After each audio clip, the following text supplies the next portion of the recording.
देखो दूसरे काम होंगे कि नहीं इसमें तो शंका है, परंतु मरना होगा कि नहीं इसमें कोई शंका नहीं है, वो तो जरूर होगा।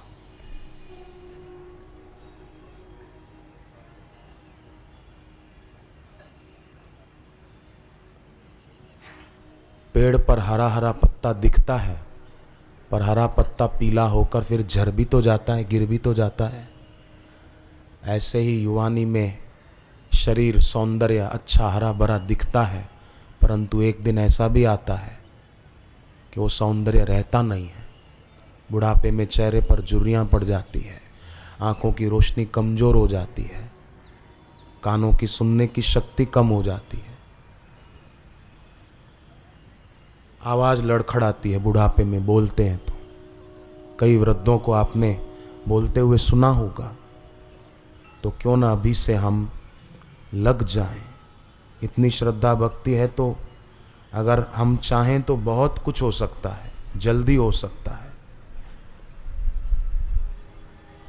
पर साथ में इतना ख्याल रखना पड़ेगा कि भोजन जो हम करें वो सात्विक करें, पवित्र करें।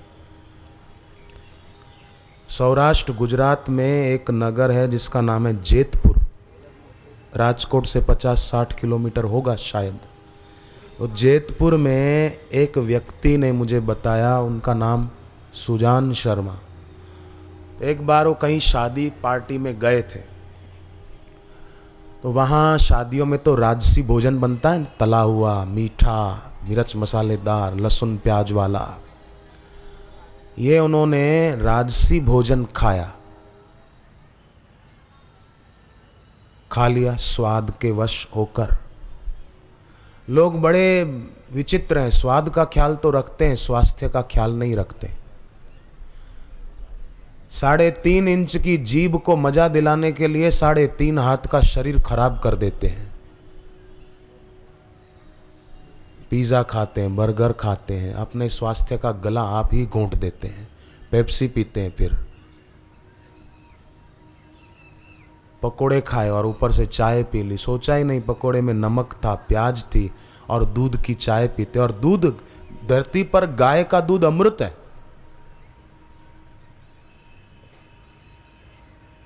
देवता अगर स्वर्ग से धरती पर आ जाए ना तो वो और कुछ नहीं खाएंगे, पर गाय का दूध पिएंगे, देसी गाय हो। तो गाय का दूध जो अमृत है, देवता भी जिसको पसंद करते हैं, ऐसे दूध को लोग मैला करके पीते हैं। अमृत है गाय का दूध, उसको मैला करके पीते, चाय डाल देते हैं उसमें, कॉफी डाल देते हैं, और कई पाउडर निकले तरह तरह के, वो डाल के पीते हैं।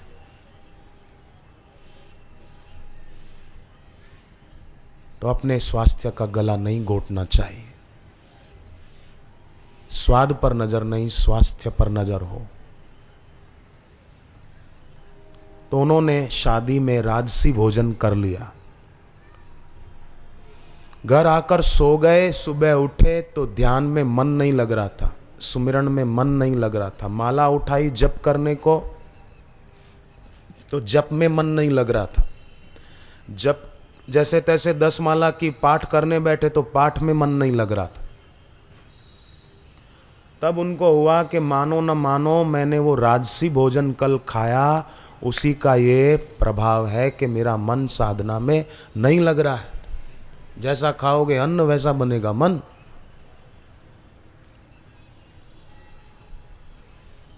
दूसरे दिन भी मन नहीं लगा, तीसरे दिन भी नहीं लगा, थक गए। आखिर हाथ जोड़े और मन ही मन बापूजी से प्रार्थना की। घर पे जहाँ ध्यान की जगह पर बापूजी का चित्र रखा था, वहाँ हाथ जोड़े और कहा, गुरुदेव मेरे से गलती हो गई, जो मैंने ऐसा खुराक खाया, अब मैं ऐसा खुराक कभी नहीं खाऊंगा। मेरा मन ध्यान में, भक्ति में, सुमिरन में लग जाए, ऐसी मेरे पर कृपा करो। प्रार्थना की तो उन्होंने बताया, बापूजी के चित्र से एक सुदर्शन चक्राकार प्रकाश निकला और मेरी नाभि में प्रवेश कर गया। उसके बाद तुरंत मेरा ध्यान भी लगा, जप में भी मन लगा, पाठ में भी मन लगा। कभी उसके बाद मुझे ध्यान साधना में कोई तकलीफ नहीं हुई, मेरी साधना अच्छी चल रही है। पुकार व्यर्थ नहीं जाती,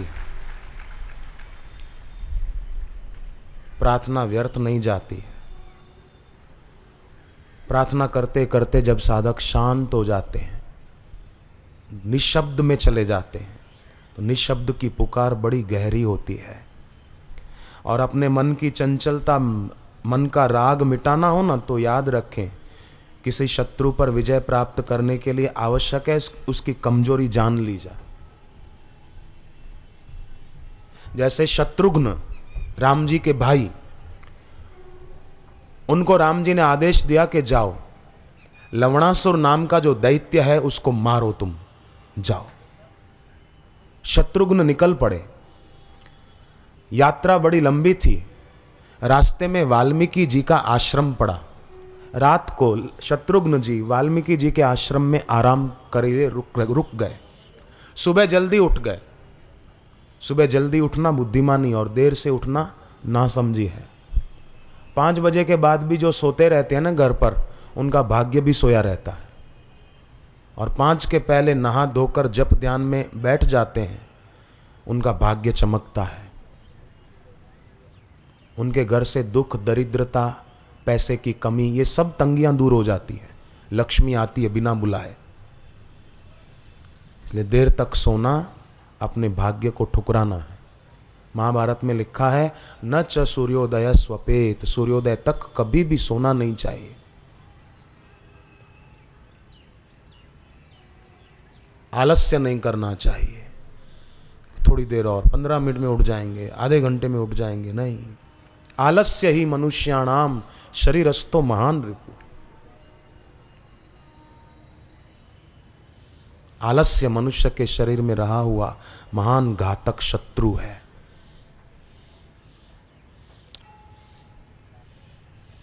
तो किसी शत्रु पर विजय प्राप्त करने के लिए बहुत जरूरी है, कमजोरी जान लो मन की। शत्रुघ्न सुबह जल्दी उठ गए, वाल्मीकि जी को प्रणाम किया कि महाराज जी, अब मैं आज्ञा मांग रहा हूं जाने की।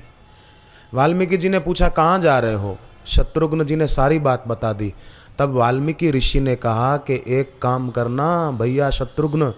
बोले क्या प्रभु? बोले तुम लवणासुर को जीत नहीं पाओगे, बड़ा बलशाली दैत्य है वो। एक उपाय है उसको जीतने का। बोले कौन सा?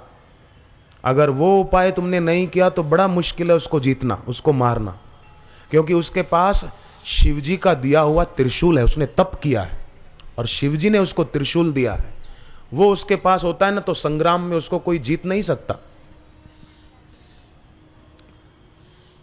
एक उपाय है शत्रुघ्न, और वो ये, सुबह जब वो अपने नियम से निवृत्त होकर रसोई घर में खाने के लिए जाता है, उस समय वो त्रिशूल नहीं ले जाता।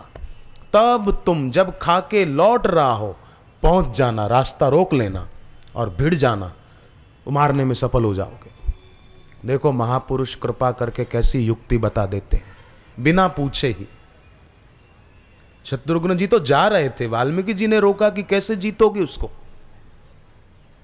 शत्रुघ्न, वो तुमको कहेगा कि अभी ठहरो मैं आता हूं, उसको अंदर मत जाने देना, वो त्रिशूल लेने जाएगा, रोक लेना बाहर ही,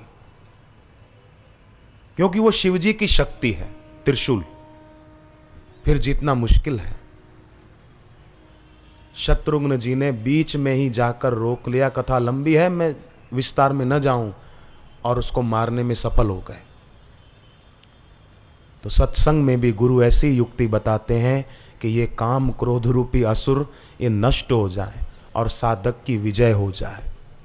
तो मन की कमजोरी जान ली जाए, और मन पर विजय प्राप्त करने वाले साधक ये सुनकर प्रसन्न होंगे कि न्याय दर्शन ने मन की निर्बलता दर्शाई।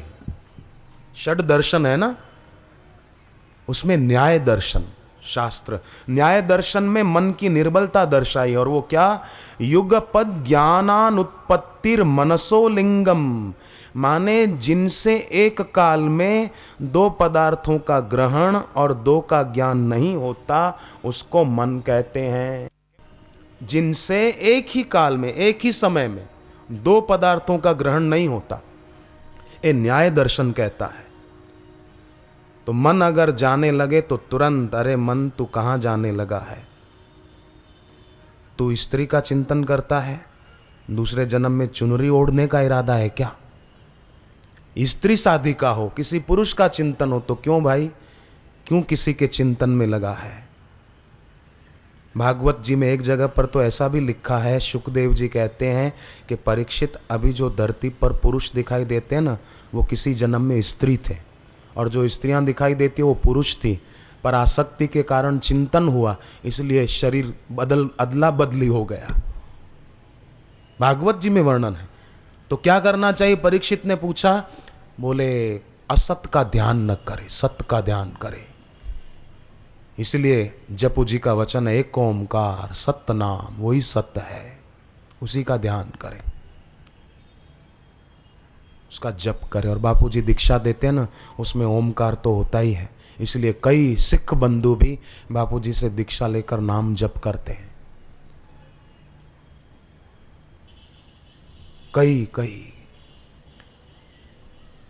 राजस्थान के भीलवाड़ा में सत्संग था, तो वॉशिंगटन डीसी से, अमेरिका की राजधानी है, वहाँ से एक सिख परिवार के लोग आए थे दीक्षा लेने के लिए। मुझे उन्होंने कहा कि हम सोनी टीवी पर बापू जी को सुनते हैं, और जब से सुना है तब से हमको लगता है कि हमारे गुरु नानक देव जी जो अलोप हो गए थे ना, उनकी मृत्यु नहीं हुई थी, अलोप हो गए थे, फिर से इस रूप में आ गए हैं हमें दर्शन देने को। इसलिए मैं वॉशिंगटन डीसी से खास यहाँ पर भीलवाड़ा में, राजस्थान में है, वहाँ मैं दीक्षा लेने पहुँचा हूँ, और उनके बच्चों ने भी सारस्वत मंत्र की दीक्षा ली। व्याकरण की दृष्टि से देखा जाए ना, तो मन नपुंसक लिंग है, व्याकरण की दृष्टि से। और व्याकरण की दृष्टि से देखा जाए तो ब्रह्म भी। तो मन को उसका यथार्थ स्पष्ट याद कराने से उसे अपनी निर्बलता का पता चल जाएगा, और जहां तहां मन नहीं जाएगा, मन एक जगह स्थिर हो जाएगा। संकल्पों विकल्पों का पुंज ही तो है ये।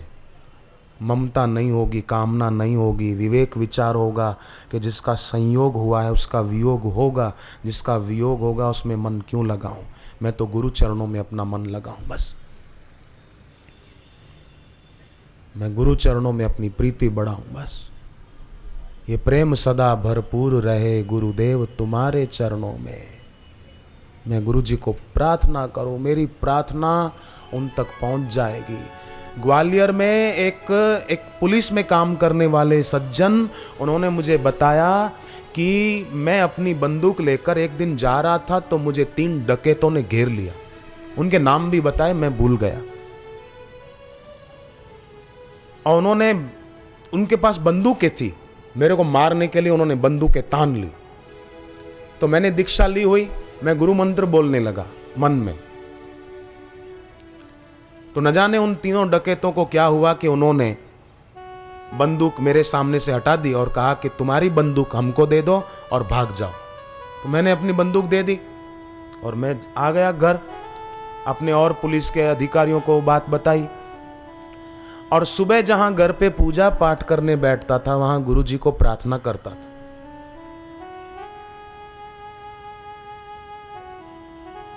कि कुछ भी हो, सब छूटे तो छूटे, पर आपके चरणों की प्रीति कभी न छूटे, आपके चरणों का ध्यान वो मुझसे कभी न छूटे, मेरे मन मंदिर में ध्यान तुम्हारा रहे। और क्या हुआ, थोड़े दिन बीते, 3 में से 2 डकैत तो मारे गए पुलिस की मुठभेड़ में, और एक जो बचा था वो खुद आया पुलिस स्टेशन ग्वालियर में और उसने समर्पण कर दिया। और वही बंदूक जो पुलिस के सिपाही की छीनी थी, वो बंदूक भी उसने लौटा दी पुलिस स्टेशन। तो उन अधिकारियों ने देखा ये तो हमारे अमुक पुलिस वाले की जवान की है बंदूक, उसको बुलवाया। तब तक इसको डकैत को जेल में डाल दिया था। तो इसने देखा हाँ साहब ये तो मेरी वाली बंदूक है। वो डकैत आ गया, बोले खुद आया वो। तो ये जवान उससे मिलने गए जेल में, और उसको कहा कि तुमको कैसे ये प्रेरणा हुई है समर्पण करने की, डकैत आदमी? तो बोले आपके घर में कोई देवता है क्या? देवता हमारे घर में? बोले नहीं।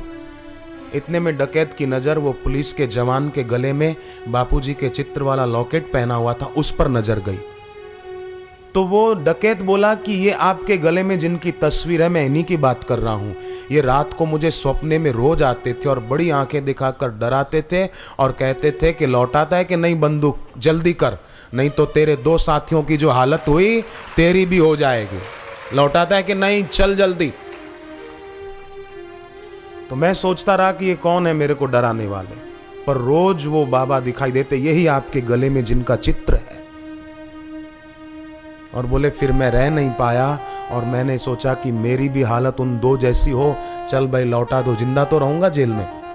और मैं वो डकैत आज की तारीख में भी ग्वालियर की जेल में है। किसी को शंका हो तो जांच करो और उससे पूछो क्या बात है, शंका हो तो। बाकी शंका आदमी का विनाश कर देती है। रावण ने की शंका तो जल गई उसकी लंका।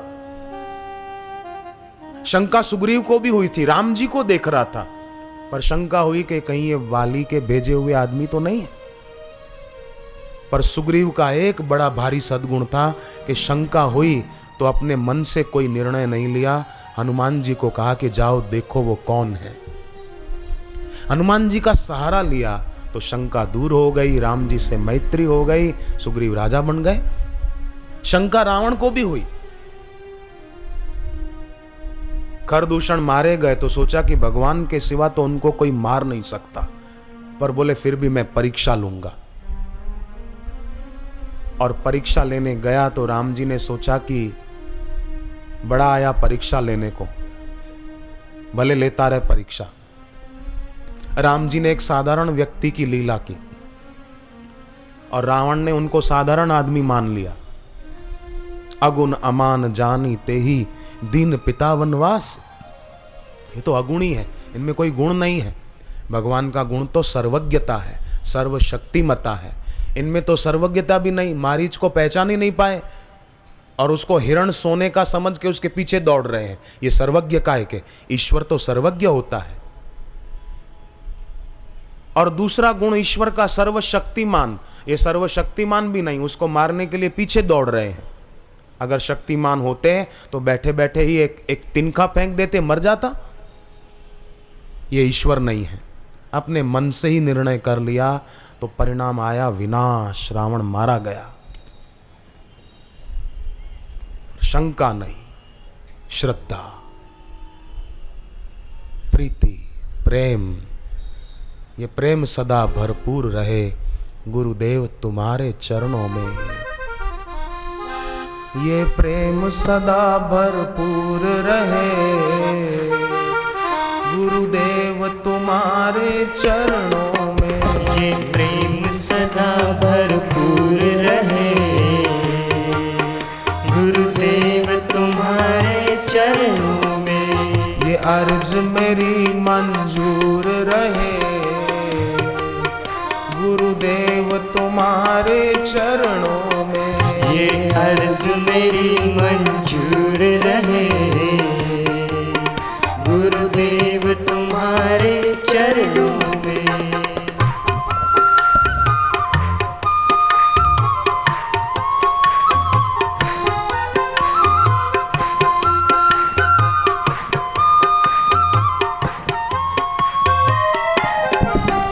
आँखों में बसी तेरी सूरत हो, मेरे मन में बसी तेरी मूरत हो।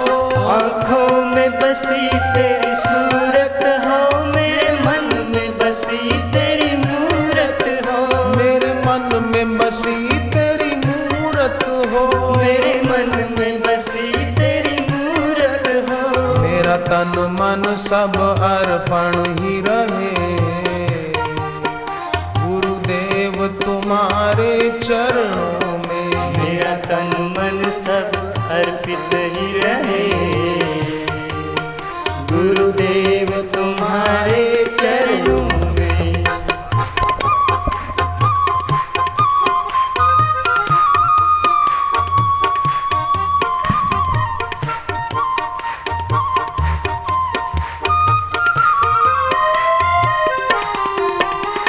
सांसों में तुम्हारा नाम चले, मेरे मन में प्रेम की ज्योत जले।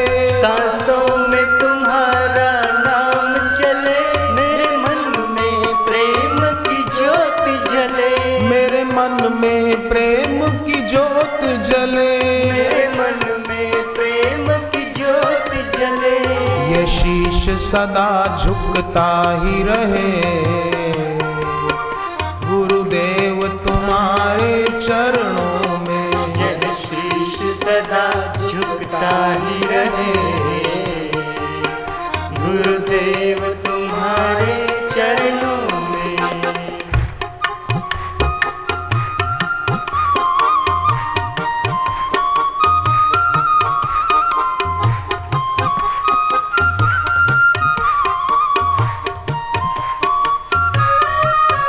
हमें विषयों में ना ममता हो, सुख दुख में सदा ही समता हो। हमें विषयों में ना ममता हो, सुख दुख में सदा ही समता हो। सुख दुख में सदा ही समता हो।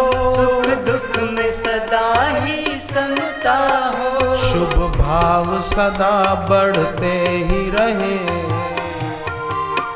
गुरुदेव तुम्हारे चरणों में। शुभ भाव सदा बढ़ते ही रहे, गुरुदेव तुम्हारे चरणों में। गुरुदेव तुम्हारे चरणों में। गुरुदेव तुम्हारे चरणों में। गुरु के चरणों में प्रीति की, गुरु चरणों के ध्यान की बड़ी भारी महिमा है, बड़ी विलक्षण महिमा है। आपको सुनकर बड़ा आश्चर्य लगेगा, ध्यान से सुनना। अम्बाला यहाँ से ज़्यादा दूर नहीं है। अम्बाला में हम गए थे तो हमको वहाँ के एक साधक शायद यहाँ बैठे भी हों, उनका नाम है गगन मेहता। उन्होंने मुझे बात बताई कि उनके भाई साहब भाभी, हाँ आगे आ जाओ आप, इनके भाई और भाभी रहते हैं कनाडा के टोरंटो में। तो इनका भतीजा 15 साल का शिवम आँखों की रोशनी खो बैठा। कोई रोग हुआ, कोई दवाई का रिएक्शन हुआ और वो आँखों की रोशनी खो बैठा। तो इन्होंने क्या किया, एक चिट्ठी लिखी और बापूजी की चरण पादुका पर रख दी। चिट्ठी चरण पादुका पे रख दी और वहाँ कनाडा के टोरंटो में वो बच्चा जहाँ पड़ा था बिस्तर पर बीमार, आँखों की रोशनी चली गई है। बापूजी पीली धोती ओढ़े हुए कनाडा के टोरंटो में इनके परिवार वालों ने बताया, भतीजे को शिवम को हाथ पकड़ के उठाया और क्या बीमारों की तरफ पड़ा है बिस्तर पर, आँख खोल। तो उसने आँख की पलकें खोली तो उसको तब से आज तक सब दिखाई दे रहा है। ये बात सच्ची है, अगर तो आप खड़े हो जाओ। गगन मेहता अम्बाला से आए, इनके भाई की बात बताई, इनका भतीजा शिवम। फिर वो लोग वृंदावन में आए थे, गुरुजी का सत्संग था वृंदावन में, वहाँ भी आए थे। उस लड़के को मैंने भी देखा था, उस लड़के की माँ को भी देखा था। ये बनी घटना है। प्रेम हो, लगन हो, श्रद्धा हो तो क्या नहीं हो सकता। ये कौन सा उकदा जो हो नहीं सकता, तेरा जी न चाहे तो हो नहीं सकता। मत चित्तः सर्व दुर्गाणी, गीता का वचन है। मत चित्तः सर्व दुर्गाणी, मत प्रसादा तरिष्यसि। भगवान ने कहा, अगर मुझ में अपना हृदय, मुझ में अपना मन लगाया तो मेरी कृपा से वो भक्त सारी कठिनाइयों से तर जाता है। भक्त लाचार नहीं होता। यजुर्वेद का अंतिम अध्याय 40वां अध्याय है ईशावास्य उपनिषद। उसमें ये बात आती है कि चार को साथ लेकर के चलो, कभी दुख में नहीं पड़ोगे, कभी संकटों का सामना नहीं करना पड़ेगा। चार को साथ लेके चलो। पंजाबी में अगर कहूं तो चार नु नाल लेके चलो, है ऐसा ना। ये ईशावास्य उपनिषद कहती है, यजुर्वेद।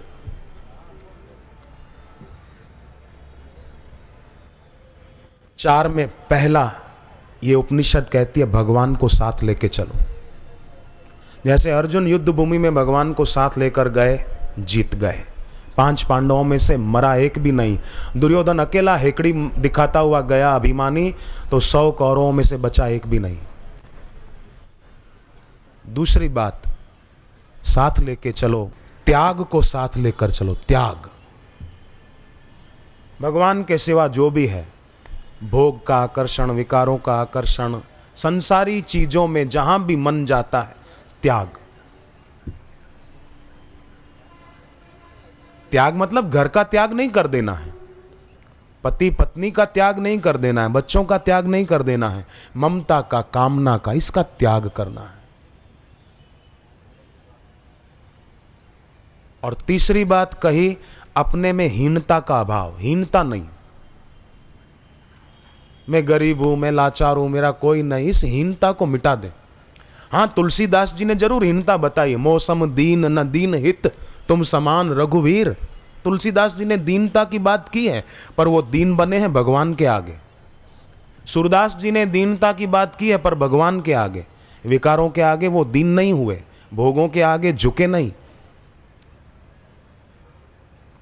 अपने में हीनता का अभाव। भगवान ने कहा मैं सबके हृदय में हूं, तो जब भगवान हमारे साथ हैं तो हम दीनहीन लाचार क्यों बने? सर्व समर्थ के होकर भी असमर्थ बने रहे तो क्या किया? और चौथी बात बताई उपनिषद में, यजुर्वेद का आखिरी अध्याय, चौथी बात, कर्तव्य परायणता। अपना जो कर्तव्य है उसमें कभी भी चूको मत। एक व्यापारी इंग्लैंड से आने वाले थे, भारत में मुंबई में अमुक व्यापारी से कुछ सौदा करना था। टाइम फिक्स हो गया, अमुक होटल में अमुक नंबर टेबल पे अपन मिलेंगे। पहुंच गया वो व्यापारी, विदेश का, इंग्लैंड से जो आया था। पर ये मुंबई का व्यापारी, टाइम 10 बजे का था, ये व्यापारी मुंबई का 10:10 पे पहुंचा। तो टेबल पर एक चिट्ठी पड़ी थी उस व्यापारी की जो विदेश से आया था। चिट्ठी में लिखा था कि माफ कीजिए, हम आपके साथ सौदा नहीं कर सकते क्योंकि आप समय के पाबंद नहीं हैं। 10 बजे का टाइम हमने टेलीफोन पे बात की थी कि ठीक 10 बजे अमुक नंबर टेबल पर मिलेंगे। मैं 10 बजे राइट पहुंच गया था, आप पहुंचे नहीं 10 बजे, मैं जा रहा हूं, आपके साथ हम सौदा नहीं कर सकते, माफ कीजिए। 10 मिनट, आप समय के पाबंद नहीं। और उसको कितने लाख रुपए का घाटा हुआ 10 मिनट की बेवकूफी के कारण। कर्तव्य परायणता। वेद कहता है भगवान को, भोगों की कामना के त्याग को, और हीनता के अभाव को, और कर्तव्य परायणता, इन 4 को जो साथ लेकर चलता है वो कभी मुसीबतों में नहीं पड़ता। हीनता का अभाव। भगवान के आगे, गुरु के आगे तो झुकें, पर दुष्ट दुराचारियों के आगे, शोषकों के आगे कभी भी नहीं झुकना चाहिए। बहनों को तो चाहिए कि कोई दुष्ट अपने पति का या घर वालों का, बेटी का, बेटे का शोषण करता है तो फिर साधारण नारी न रहे, फिर तो अष्टभुजा में 8 हथियारों को धारण करने वाली दुर्गा का रूप धारण कर ले, और बराबर ऐसा सबक सिखाए कि याद करे कि पढ़ा था किसी से पाला। ऐसे वीर बनना है। भक्ति कायरता नहीं सिखाती, वीरत्व वाली भक्ति होनी चाहिए। हनुमान जी भक्त थे, कितने वीर थे, हमारे में भी ऐसी वीरता हो। और कायरता तो आगंतुक है, आती है, सदा नहीं रहती, अगर हम सजाग रहें तो। बोले क्या करें, हमारा कारोबार नहीं चलता, इसलिए हम बड़े टेंशन में हैं। कारोबार नहीं चलता, घबराओ नहीं, सुबह जल्दी उठ जाओ, जीभ को तालों में लगा दो, मानसिक जप करो, और ऐसी भावना करो कि हमारे चारों तरफ गुरु की कृपा का एक कवच है, एक चक्र है। जो अम्बरीश राजा की रक्षा कर रहा था वो हमारी भी रक्षा कर रहा है। सब ठीक होगा। ओम नमो नारायणाय, ओम नमो नारायणाय। होठों में जप करें, फिर चुप हो जाए, जीभ तालों में लगा दें। ऐसा रोज थोड़ी देर सुबह जल्दी उठकर करें। दिल्ली में एक व्यापारी, उसका कारोबार अच्छा चलता था, फैक्ट्री भी थी उसकी अपनी। फैक्ट्री का नाम था ऑक्सफोर्ड फास्टनर नाम। पर धीरे धीरे उसका काम कम होता गया और एकदम ठप हो गया। तो जांच की कि मेरा कारोबार एकदम ख़त्म कैसे हो गया, बात क्या है। तो पता चला उन्हीं की फैक्ट्री में जो प्रोडक्शन इंजीनियर थे, उन्होंने उनके साथ धोखा किया। उन्होंने अपना एक अलग प्लांट लगा दिया और ऑर्डर वहाँ भेजते गए, यहाँ इनका काम ठप हो गया। तो ये डरे नहीं, दुखी नहीं हुए। इन्होंने सोचा कोई बात नहीं, शमा बुझ जाए तो फिर जल सकती है, नाव भंवर में फंस जाए तो किनारे लग सकती है। मायूस न हो, इरादे न बदल, तकदीर किसी वक्त भी बदल सकती है। मैं निराश क्यों हो जाऊं? हिम्मत न हारिए, प्रभु न बिसारिए, हंसते मुस्कुराते हुए जिंदगी गुजारिए। मैं क्यों हिम्मत हार जाऊं? मैं जाता हूँ आश्रम, वड़दादा को परिक्रमा करके थोड़ी देर वहाँ पर ध्यान करूँगा और अपना शुभ संकल्प फेंकूँगा हवामान में।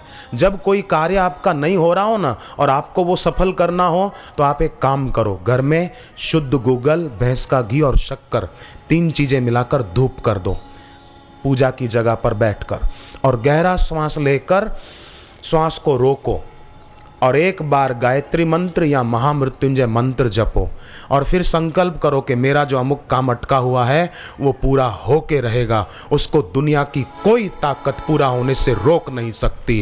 ओम ओम ओम ओम, ऐसा मन में संकल्प दोहराएं। फिर धीरे धीरे श्वास छोड़ें तो वही संकल्प हवामान में फेंके, फिर दोबारा श्वास भरें और अपना संकल्प दोहराएं। महामृत्युंजय या गायत्री मंत्र एक बार जपें, गुरु मंत्र जपें 11 बार, फिर देखो क्या चमत्कार होता है। नहीं कैसे होगा? सब संभव है, असंभव कुछ भी नहीं है। ये जरूर करने से कईयों को अनुभव होता है। तो वो साधक की फैक्ट्री जो बंद हो गई थी, उन्होंने ऐसा प्रयोग चालू कर दिया तो वही फैक्ट्री बढ़िया चल पड़ी, कर्जा उतार दिया और बोले बहुत अच्छा। अब और भी बोले हमने जगह ले ली आसपास की और बढ़ता जा रहा है काम। ये उन्होंने बताया हमको।